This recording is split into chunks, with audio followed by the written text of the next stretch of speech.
Hey friends, welcome back. Today we are going to do the ever famous keto egg loaf.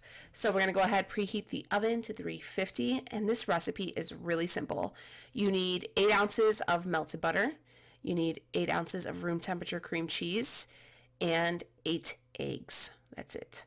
And I do add, because we are going to do this keto egg loaf, you really can make it to your own. You can make it savory, you can make it sweet.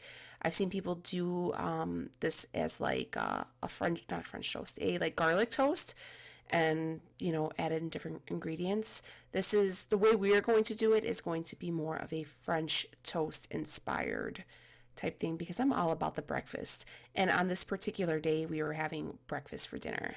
Let me know down below if you guys like breakfast for dinner.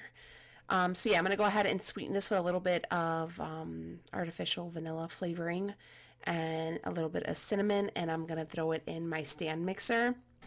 And I started off with this like paddle one, and then once I broke down the cream cheese, I went ahead and switched to the whisk one.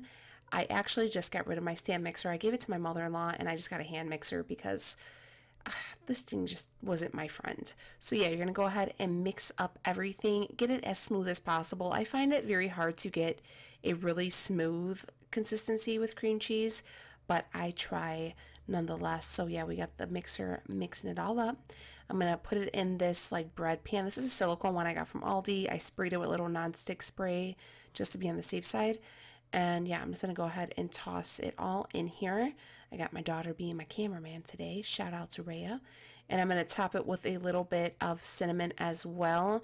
And then I'm going to toss it in my oven. Again, it was preheated at 350 degrees. And I'm going to bake it for about 40 minutes. So it does bake for a little bit. Kind of gauge it on how each person's oven is different.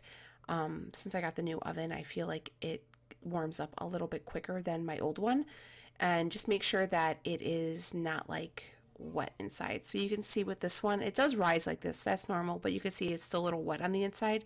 You want to make sure that it's cooked completely through.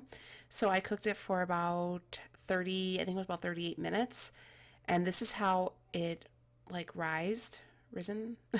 And it's normal. I looked up a bunch of pictures because I thought I did something wrong, but that's how everybody's came out. I'm going to top mine with a little bit of Swerve confectioner sugar. I love this stuff. I've been buying mine at Whole Foods. You can get yours off of Amazon. And yeah, so this is what it's looking like. You can fry this. I forgot to fry it. I did try it again after having it fried, and it was really, really good.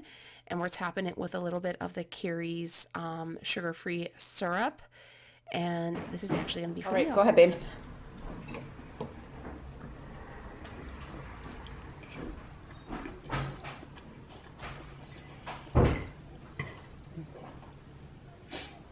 What does it taste like? Pretty good. It tastes like French toast? Yeah. Kind of more like a flan. Like a flan? Yeah. It's good though. It's good? Mm-hmm. All right, you guys heard it. It's good.